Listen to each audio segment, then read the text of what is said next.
For the third straight week in a row, I get to ask you one question. Who is right? Big E or the New Day? Bro. This Who is right shit is becoming a goddamn series, bro.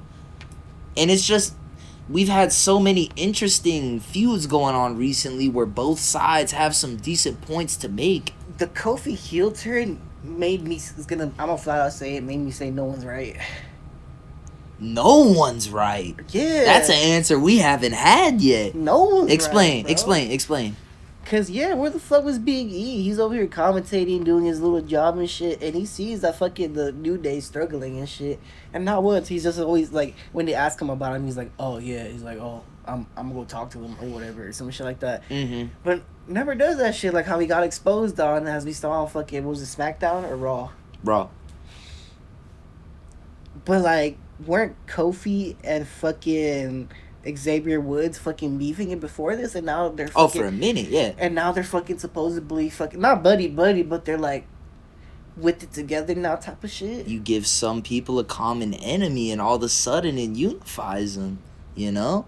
I think Kofi So I just feel like started to understand where Xavier's frustration was coming from. That like, yeah, we haven't been at the level we've needed to be at for a while now, and we need to actually change something to hit that next level we need to get to. that's why I say nobody, because the Kofi heel turn is like, oh, if he was still babyface, I'd be like, he's right, because he's like, oh, he's been trying to keep the New Day together, the New Day together and shit like that, and like still trying to keep to like the fucking what the fans want and shit like that. But nah, he said fuck the fans, so whatever. He said fuck the fans, dog. He said I want the championships, bro. Let's go. This is the New Day, bruh. So why is Kofi not right then? I feel like that would make Kofi and Xavier right. No, because that's not the original New Day. That's not the original fucking, I guess, vision they had. I guess what you want to say. You don't think that sometimes you gotta let go of some shit to grow? Because let's be real.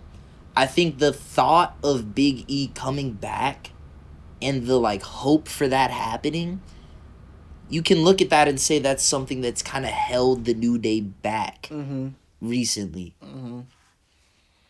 don't know. You don't think that that's something that I maybe... feel like Xavier Woods doesn't really deserve the push that he wants right now. He loses a lot of matches, evidently. Kofi has been a contender, but they haven't really gave him a push. I don't know, but I guess this is like the best way for him to get his push by turning face now. But at the same time, he turned. He's heel now, bro. So, what the fuck, bro? He said, "Fuck the fans," like I said. You saw what happened. Did you see what happened on Raw recently? Yeah. Booed. Dom. Straight Dom down. Booed out the fucking bitch, bro. Nuclear heat. I wonder what they actually had planned to say. Because you know if you're going out there to talk, like they had a promo that they wanted to cut. But they couldn't, bro. And the fact that at some point they realized, like, bro, we've run out of time and we just got to go back now.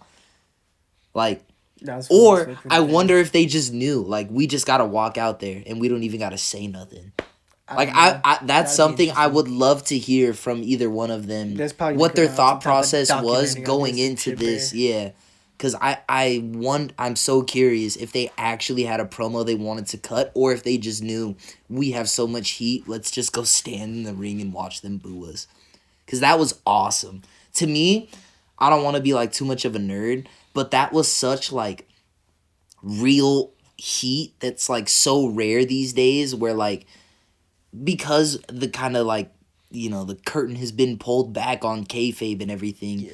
It's kind of rare for a heel to get like such genuine hatred from the audience. And like that New Day segment, them coming out, that was just so awesome. Like that was so cool to watch. And it's so hard to pull off because they really had to put in years and years of them being that unified group. Like there's no way to fake what that is. You know what I mean? That's why it's so huge. That's why the heat is so ridiculous. And so it has been such an awesome feud. That's crazy. The first time that you've given me a non-answer, essentially. But I could kind of understand where you're coming from. Everything's interesting. This is interesting how they're taking the New Day, but like I said, no one's right, bro. Because he turned. He said the fact Kofi said was the first one to say, "Hold up, bro. You haven't been doing shit." Yeah, And yeah, just try to come out here and try to say you're gonna manage us and tell us what to do. He's like, nah, fuck that, bro. yeah, yeah. Not, I do think, and it's actually kind of interesting that you pointed that out. I think this is one of the things that we've seen with Triple H's booking style. And I was hearing on another podcast that I listened to, the Wrestling is Cool podcast, that Triple H has started to do this stuff with both face and heel turns, where it's not necessarily like the old school traditional Where they just style of a attack face and someone or heel whatever. turn. I Yeah, know, where it's yeah. super overt and everything is super obvious in your face. Like it, like you said, yeah, like I'm a heel, so I'm beating the shit out of you now, and that's what I'm doing. Or I'm a baby face, so I'm like trying to protect the good guys now, or whatever. Like it used to be super, super obvious. Now, like I look at a character like Roman Reigns, where he kind of turned face but didn't change anything about the Roman Reigns character. It's just the fact that people missed him. You know what I mean? But And now he's the one chasing something now too. exactly, yeah, but Roman, what he is, still hasn't really changed at all. As you see how he still sometimes treats the fucking original bloodline. He still tries to command them and tell them what to do and shit. And then you look at like what we're seeing right now with the New Day. I think you could also kind of look at this with DIY, where their motivations are like relatable and understandable as to why they've kind of turned to the heel side of things. It's not your old school heel turns where it's like purely done in a way that's supposed to make you hate them. Like it's kind of like, I think it's finally WWE catching up to where modern pop culture is at, where like a Breaking Bad, and you've got the Walter White character that is like a villain and does a lot of fucked up shit. Yeah. But there's so much that also makes you empathize with his situation and makes you want to see him succeed, even though he's doing these fucked up things. And like there's these characters with so many layers and so much depth. And I think WWE is kind of stepping into that now, where we see characters that aren't just heels or faces for the sake of being a heel or a face, but they have like true motivations behind it. And those motivations, real life emotion type of thing, if you want to call it. exactly. And like no matter what side of the spectrum you happen to fall on as a character, there's reasons behind it, and we can get behind it one way or another. And I feel like it's just been one of the things that's been really positive about the Triple H era is that the terms of like heel and babyface, I think, are gonna start to like lose their, I don't want to say value, but just like their definitions are gonna kind of shift over time, which in my opinion is a good thing. Like I know there's probably some traditionalists that are gonna not like that, but I feel like in storytelling, we've gotten to a point now in culture, like we said, that like your villains aren't just shitty people just for the sake of being shitty. They have a bit more depth to them. Mm-hmm. And same thing with your heroes. They don't necessarily have to always be the perfect, flawless people. Like Seth Rollins is an example of that right now, where he's going through these struggles of like wanting to do good things and help his friends, but then he doesn't help the bloodline because he has to stand on these morals, and he's going through these like ups and downs. Emotions but and shit.